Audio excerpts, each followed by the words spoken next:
मला मित्र आणि शत्रू सारखेत, यालाच कृष्ण नीती म्हणायचंय.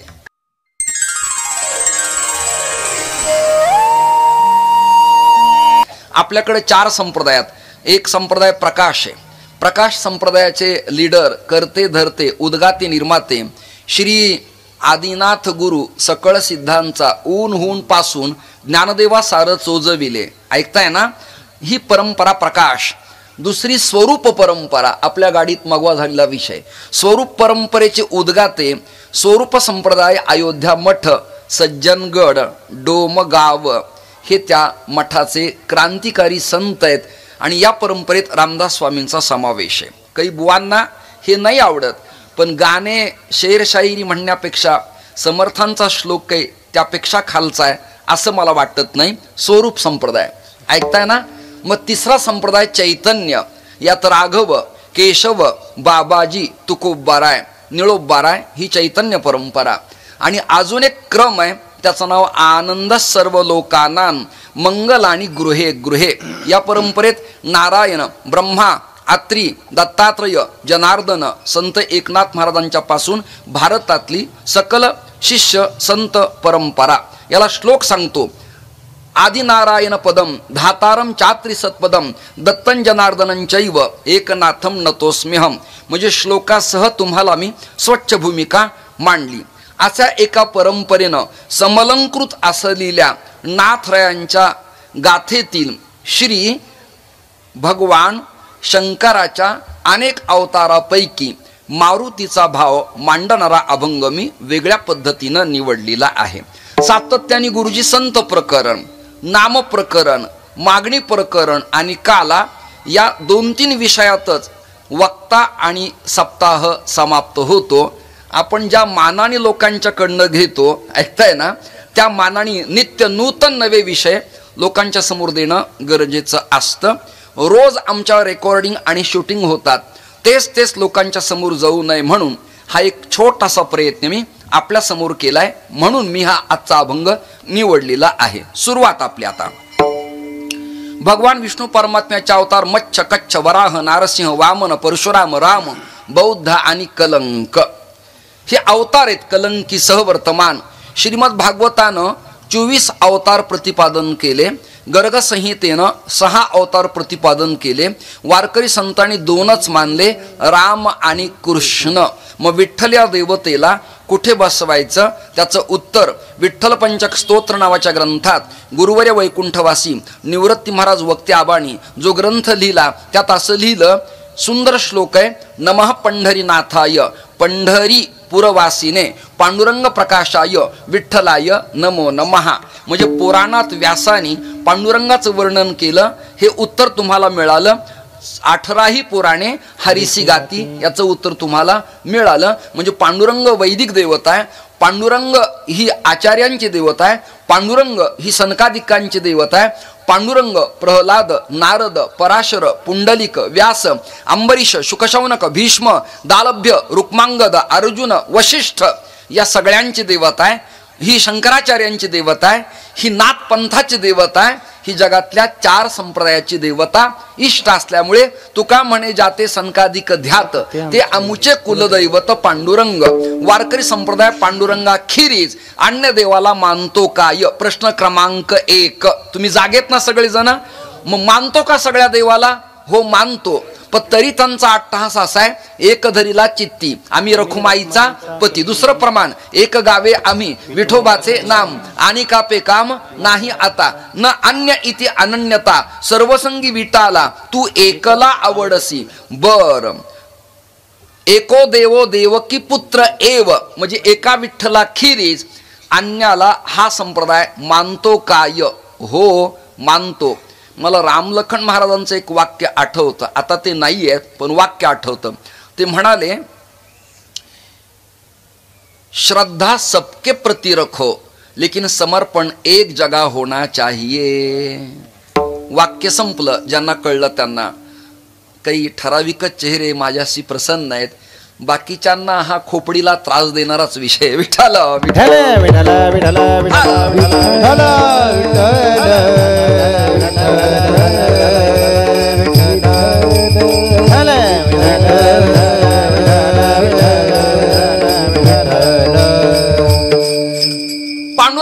जरी जाणण्यांना ते मानत नाहीत, पण दिहूवर्ण, पैठणवर्ण, सासवर्ण, मुक्ताईनगरवरून आणि आळंदीवरून सगळ्या दिंड्या निघाल्यानंतर वाटेत लागणाऱ्या गावात जे इष्टदैवत आहे त्याच्या समोर वारकरी अभंग भजन म्हणूनच पुढे जातो. उदाहरणार्थ सांगतो तुम्हाला मी. उदाहरणार्थ आळंदीत आल्याबरोबर हजेरी मारुतीच्या समोर आलं की शरण शरण हनुमंता म्हणजे ग्रामदेवतेला विसरलेलं नाही. पद्मावती मातेकडे प्रार्थना करताना म्हणजे माऊलींच्या समाधीच्या उत्तर दिशेला सदानंदजी जर गेलं तर कुळीचे हे कुळदेवी केली ठावी संतानी हा अभंग निवडण्यात येतोच. बर सिद्धेश्वराचं वर्णन करताना सगळ्यांच्या पाठातला अभंग आहे. आळंदी हे गाव पुण्यभूमी आळंदी प्रमाण आहे थोडं वेगळं आहे. 84 सिद्धांचा सिद्ध बेटी मेळा प्रत्यक्ष स्थापिला कल्पवृक्ष असं त्या तीर्थाचं वर्णन आहे. म्हणजे आळंदी ज्ञानोबराय मुकुटमणी असले तरी, वारकरी संप्रदायाचं उपास्य पांडुरंग रुक्मिणी परमात्मा असले तरी सिद्धेश्वर महादेवाला ओगळलेलं नाही. ऐकताय ना तुम्ही? ऐकताय ना?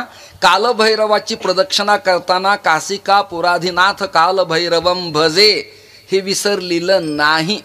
ऐकताय ना तुम्ही?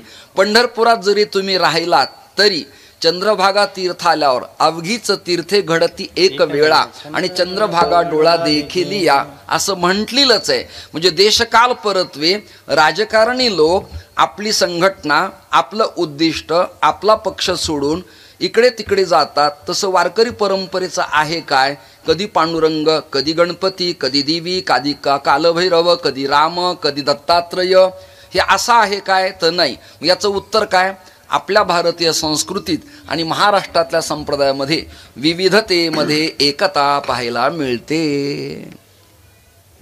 विठ्ठल विठ्ठल विठ्ठल विठ्ठल विठ्ठल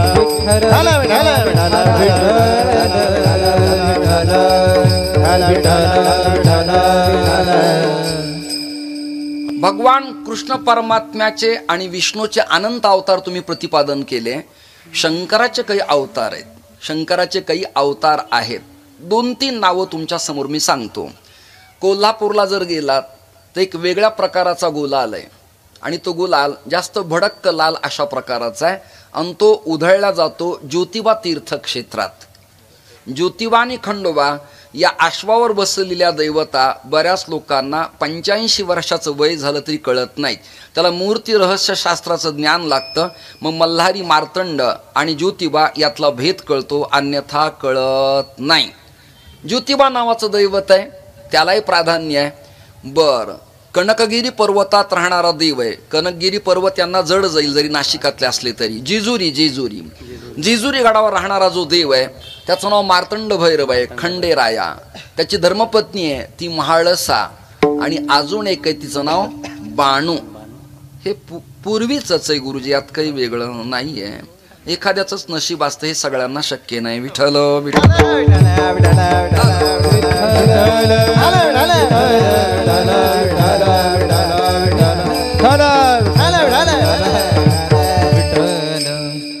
बऱ्याच वर्षापूर्वी एकदा मी हा श्लोक एका विद्वान महापंडिताच्या मुखातून ऐकला होता. त्यांचं नाव स्वर्गीय अनंतराव आठवले, उपाख्य वरदानंद भारती स्वामी महाराज श्री क्षेत्र पंढरपूर. गोविंद भाऊ या पुढे या. विठ्ठल विठ्ठल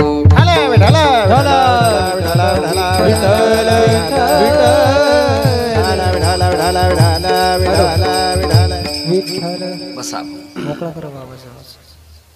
आवाज खातोय. बसा हो बसा. त्वदीय वस्तू गोविंद,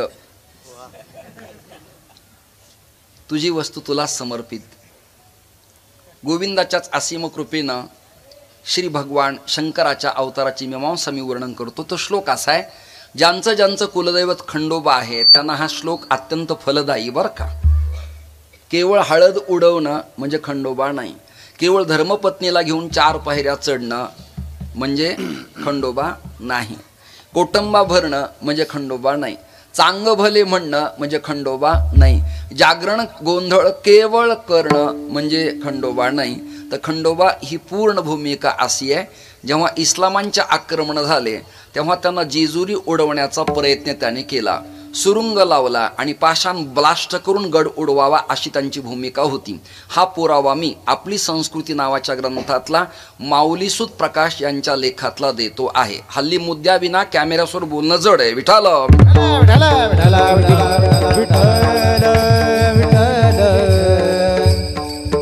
त्याने ते छिद्र पाडलं, पण ती दारू फुसकी निघाली, म्हणजे आवाज झाला नाही, गडाला धक्का लागला नाही. त्यातनं करोडो भुंगे आले. भुंगे कळतायत ना, भुंगे आले आणि ते सैन्याच्या पाठीमागे लागले आणि कित्येक सैनिकाच्या पाठीला त्यांनी छिद्र पाडले. लाकडं पोखरण्यात तरबेज असलेला भुंगा कातडी तोडायला काही मागे पुढे पाहिल का? कल्पना करा. याचं नाव दारूभेद निपुणाई. दारू म्हणजे पिण्याची, वाजवण्याची नाही. दारू म्हणजे काष्ट, लाकूड, लाकडाला तो छिद्र पाडतो एवढा तज्ज्ञ MD आहे, त्याचं नाव भुंगा. त्या भुंग्याने सैनिकांच्या पाठीला छिद्र पाडले, रक्त निघायला लागलं आणि ते म्हणले या अल्लाह खतरनाक है. मग त्यातले काही म्हणले डेंजर है, इसु मल्लू खान कहते है. ते काय म्हणतात खंडोबाला? मल्लू खान.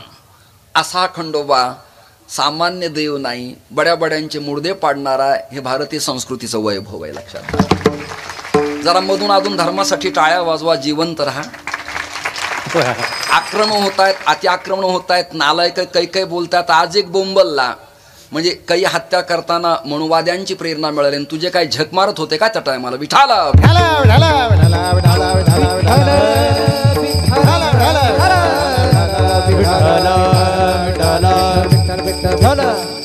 गुरुजी आपला संन्यास झालाय, आता आत बसलं काय आणि बाहेर राहिलं काय. असं एकदा जेवतो तिथे एकदा जेवता येईल, पण या डरपोकांना भ्यायचं नाही महाराज. ही आपली सनातन तोफ आहे. आणि तुम्ही खुशाल निवांत ऐकता अशा नालायकांचं? लाता कमरात घालून चपलांचे हार घातले पाहिजेत. श्रोते हो, विषय आणि मुद्दा नीट ऐका. तुम्हाला कीर्तनानंतर सांगेल, कळणार नाही तुम्हाला. श्रोते हो, याचं वर्णन असं आहे. ध्यायेन मार्तंड रूपम अचलचल कोटी सूर्यप्रकाशम नित्यम बोधावरूढम परमविरळम श्रीकोटी कंदर्प दर्पम श्रीमन मल्लारी राजम विजय जयकरम म्हाळसा कांत सिद्धम. मी तुम्हाला पुराणातला श्लोक पुराव्यानिशी सादर केलाय मल्हारी मार्तंड खंडोबाच्या बाबतीत.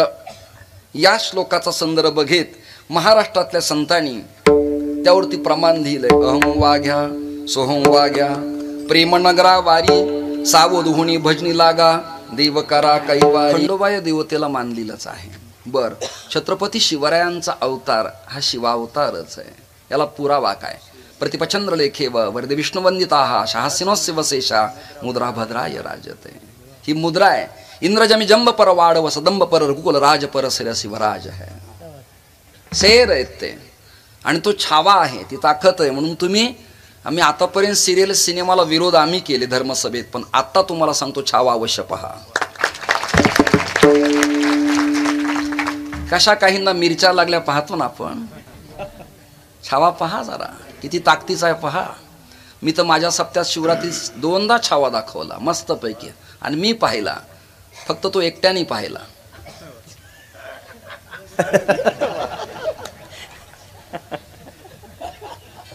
सिनेमा पाहताना पूर्वी कोणीतरी बरोबर असावा असा एक नियम होता.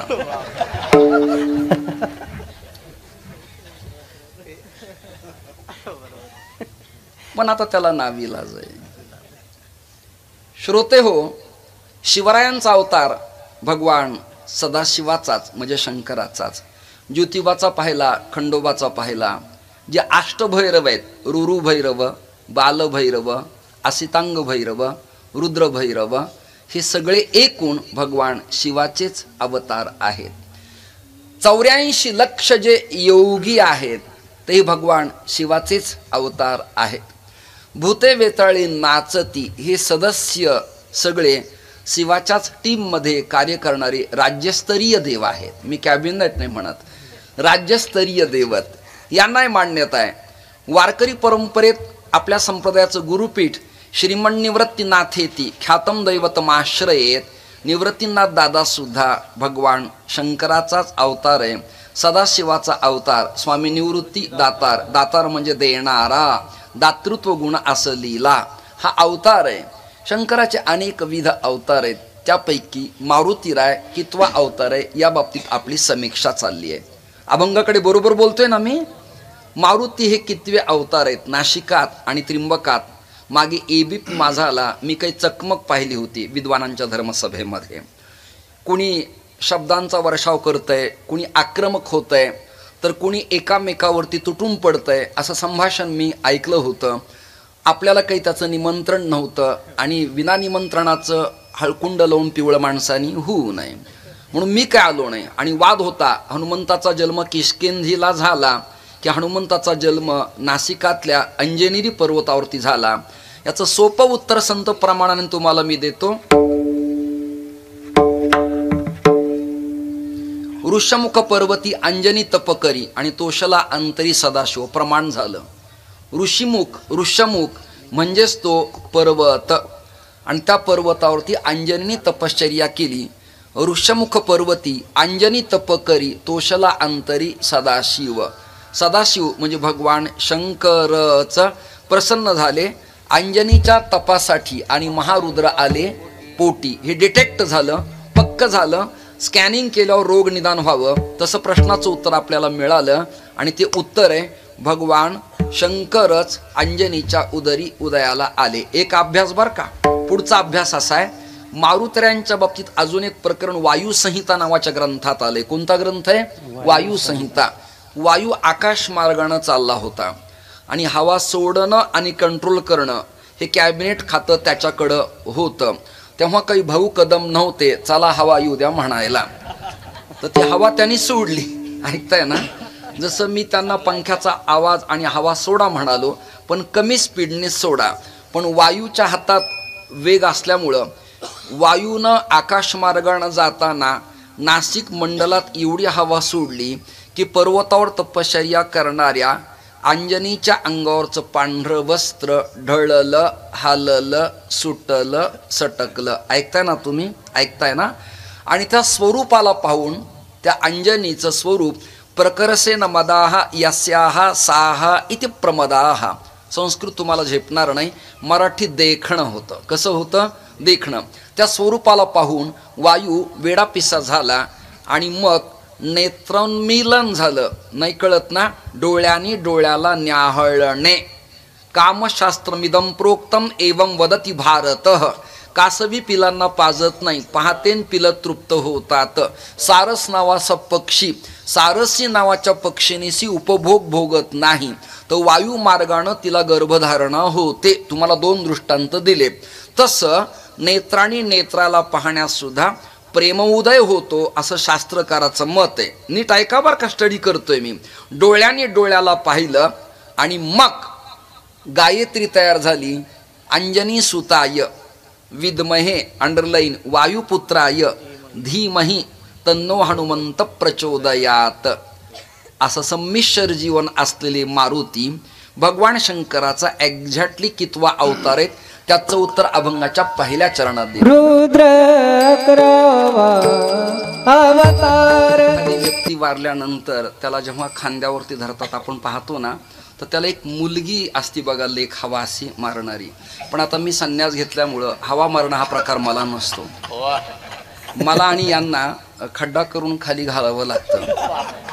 पण आता पृथ्वीवरती सगळ्याला जागा राहावी म्हणून आम्ही दोघांनी ठरवलंय की विनाकारण 10x10 5x5चा खड्डा करायचा नाही. आता एक गिरमिट सारखी मशीन निघाली पिलेर उभं करणारी. असं छिद्र पाडायचं, आम्हा दोघाला ऑइल लावायचं आणि वरून सोडायचं असं. पण दोघांचे हात वर करून ठेवायचे का? येऊ द्या विठ्ठल विठ्ठल.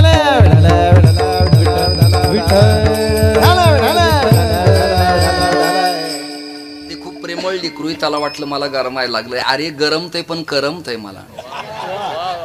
का करमतय? नाविलाजय लाचावले मन. ते जीवेना सोडी आयसे झाले.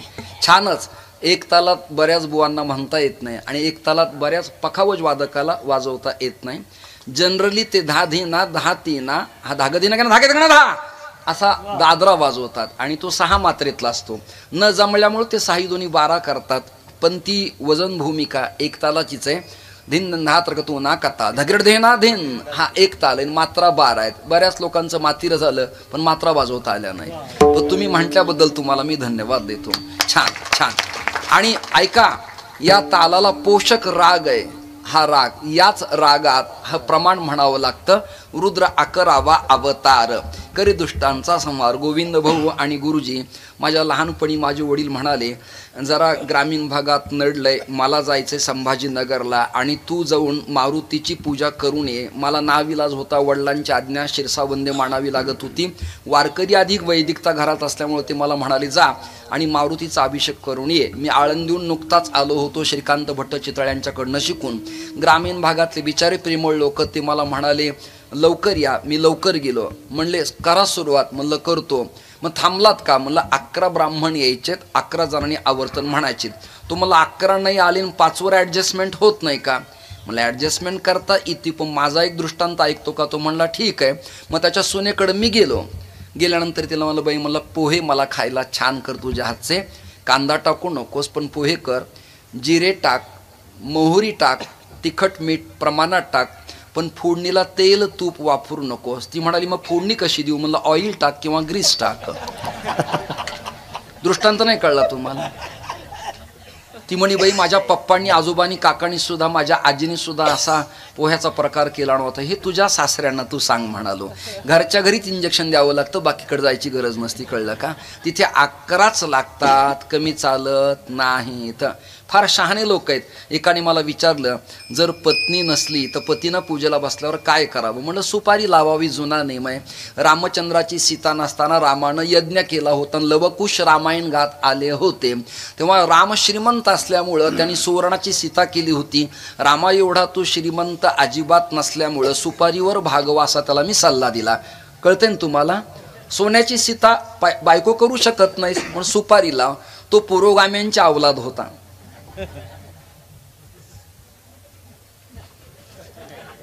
जरा सायंटिस्ट विचारवंत, भारताचे आधारस्तंभ. तुम्हाला म्हणाला, महाराज तुम्ही लोक काही पण सांगता, लोकाला बावळटाट काढता. धर्मपत्नी नसल्यावर सुपारी लावून चालतं का? म्हणलं हो चालतं, जुना रिवाज आहे. म्हणला मग कदाचित जर मी नसेल आणि तिला पूजा करायची असेल तर काय करावं? म्हणलं बटाटा लावावा.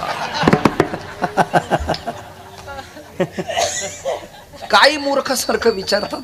एकाने मला भाऊ असा प्रश्न विचारला, पौर्णिमा आणि एकादशी एकत्र आली तर काय करावं? आता पिढ्याना पिढ्या आपण पाहिलं, पंचांगात एकादशी आणि पौर्णिमा एकत्र आलेली काल निर्णयात आली नाही, हिंदू पंचांगात आली नाही, दात्याच्या पंचांगात आली नाही, कोणत्याच पंचांगात आली नाही एकादशी पौर्णिमा. पण त्याचा पुन्हा प्रश्न नाही, पण कदाचित महाराज जर एकत्र आली तर काय करावं? म्हणलं उत्तर देतो, पण माझा एक प्रश्न आहे. काय? म्हणलं एक सुती कपडा आण, स्वच्छ पाण्याने धु, त्याच्यात खडी साखर टाक, ती पाण्यातून काढ, तिला वर बांधून ठेव आणि तिला कोम मोड आले की त्याची सातळ मला करून दे. दृष्टांत नाही कळला तुम्हाला? तो म्हणला खडी साखरेला अंकुर कसे येतील? म्हणलं एकादशी पौर्णिमा तुझ्या बापान ठेवली का एकत्र? शंका घेणारे आपलेच आहेत, क्षमा मागतो.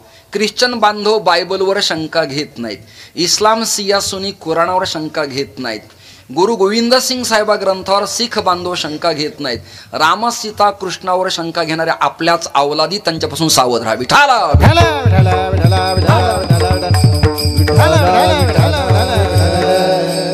घाबरू कशाला? एका संस्थेचा आचार्य आहे, एका परंपरेचा धर्मगुरू आहे आणि बॅकिंगला तुम्ही आहेत काय? फक्त कीर्तनाच्या तारखा घेण्यापुरती थोडेच आहे तुम्ही का? फक्त कीर्तनात झाले मोकळे नाही. सुखदुःखाच्या कालखंडात श्रोत्यानं कीर्तन ठेवलेल्या बुवांच्या मागे उभं राहिलं पाहिजे. हे महाराष्ट्राची शान आणि मान आहे, लक्षात ठेवा. केवळ कीर्तनापुरतं नाही. भगवान शंकराचा 11वा अवतार मारुती असल्यामुळे समर्थांनी 1100 मठ आणि 11 मारुती प्रमुख लीडर मानलेले आहेत. त्याला एकादश संख्या म्हटलेलं आहे. आणि एकादशच का? पंचज्ञानेंद्रिय, पंचकर्मेंद्रिय, 5 आणि 5 10 नावाच्या इंद्रियाचं बनलं गाव. पण या सगळ्यांना सैराट करतं मन. या मनाला कंट्रोल करणारं एकादश स्थान असल्यामुळं एकादश्याम विशेषेन केवलम द्वय भोजनम, एकादशीलाही महत्व आहे आणि एकादश रुद्र संख्येलाही महत्व असल्यामुळे नाथराय म्हणाले, रुद्र 11वा अवतार करी दुष्टांचा संहार. शंकराचा अवतार मारुती आहेत. जसं कृष्ण पूर्ण अवतार आहे, राम पूर्ण अवतार आहे, तसं शंकराच्या अवतारापैकी काही अवतार अंश आहेत, काही अंशांश आहेत, काही आवेश आहेत, काही कला आहेत, परंतु त्यातली त्यात मारुती हा पूर्ण अवतार आहे. विठ्ठल विठ्ठल विठ्ठल विठ्ठल विठ्ठल विठ्ठल विठ्ठल विठ्ठल विठ्ठल विठ्ठल विठ्ठल. पहिल्यांदा जे मी बेस मांडला होता तत्वज्ञानाचा, पांडुरंगाखेरीज वारकरी संप्रदाय अन्याला मानतो काय? प्रश्न ऐकताय ना, सावध आहेत ना? मग तुकोबरायांचा, नाथरायांचा, नामदेवरायांचा, ज्ञानोबरायांचा, निवृत्तीनाथ दादाचा, मारुतीचा आपल्या संप्रदायात काय संबंध आहे? उत्तर ऐका. शंका सुरुवातीला निर्माण केली होती, उत्तर मी आत्ता देतोय. ते उत्तर असे, बाबाजी आपुले सांगितले, मंत्र दिला राम. ओतूरला जुन्नर तालुक्यात कपार्दिकेश्वर महादेवाच्या मंदिराच्या चरणसान्निध्यात गंगेच्या स्नानाला पहाटे दशमीला गुरुवारी जाताना बाबाजीनं तुकोबरायावरती कृपा केली. ऐकताय ना? गुरुमंत्र बाबाजीचा, पण वारकरी संप्रदायाचा मार्ग दाखवला कोणी? त्याचं उत्तर आहे काय भक्तीच्या त्या काय भक्तीच्या काय भक्तीच्या काय भक्तीच्या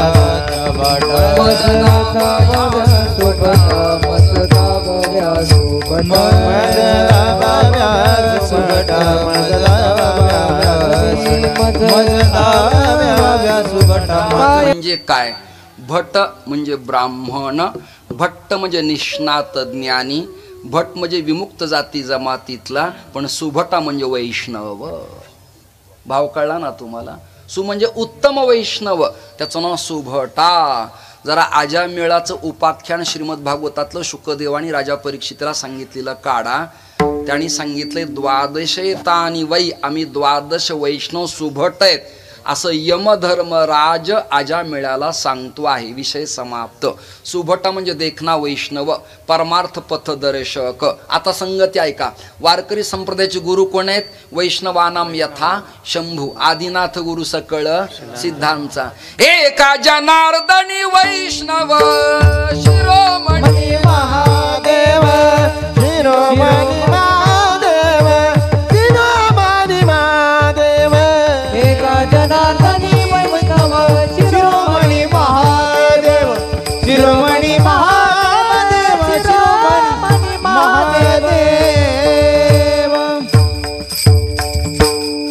एका जनार्दनी वैष्णव शिरोमणी महादेव. प्रेसिडेंट, व्हाईस प्रेसिडेंट नाही, डेप्युटी कोण आहे? प्रमुख कोण? लीडर कोण आहे? महादेव. आणि त्या महादेवाचा अवतार भगवान मारुती आहेत. अंजनी पुत्र पवन सुत नामा. आणि त्या मारुतऱ्याला तुकोबाराय वारकरी संप्रदायाची वाट विचारतात. काय गमक आहे, काय चिंतन आहे, काय भूमिका आहे? दोघं एकच आहेत, हरी आणि हर. एक वेलांटी प्रतिबंध करतीये, तेवढी टाकली की नाशिकातला कुंभ आणि त्रिंबकातला कुंभ एकच. कळलं तुम्हाला? परब्रह्मलिंगम भजे पांडुरंगम. त्यांना वाद करू दे, पण तत्वज्ञान ऐक्यता मांडतंय. विठ्ठल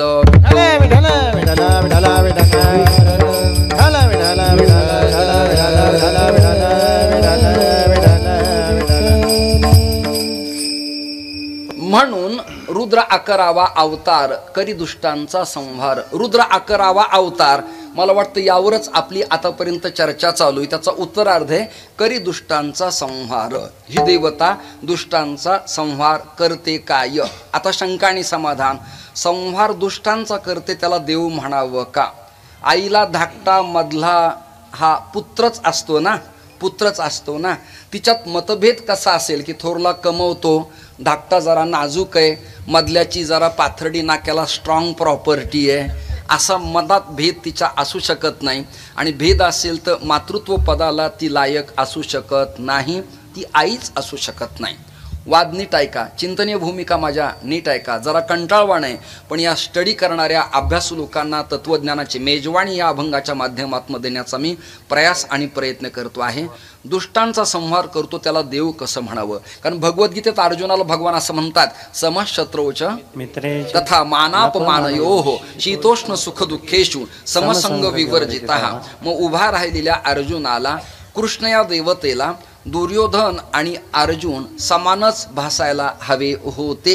होते. बरोबर आहे ना, बरोबर आहे ना, समानच भासायला हवे होते. व्याख्यानातलं भाषणातलं बोलणं आघळ पघळ असतं, पण कृती करताना प्रतिबंध घालावा लागतो. नाही कळलं तुम्हाला, नाही कळलं तुम्हाला. मला मित्र आणि शत्रू सारखेत, यालाच कृष्णनीती म्हणायचंय. काय म्हणायचंय? कृष्णनीती. त्यालाही वाटावं कृष्ण आपलेत, यालाही वाटावं कृष्ण आपलेत. हे वाटणं त्या देवतेचं नाव आहे. कृ करशती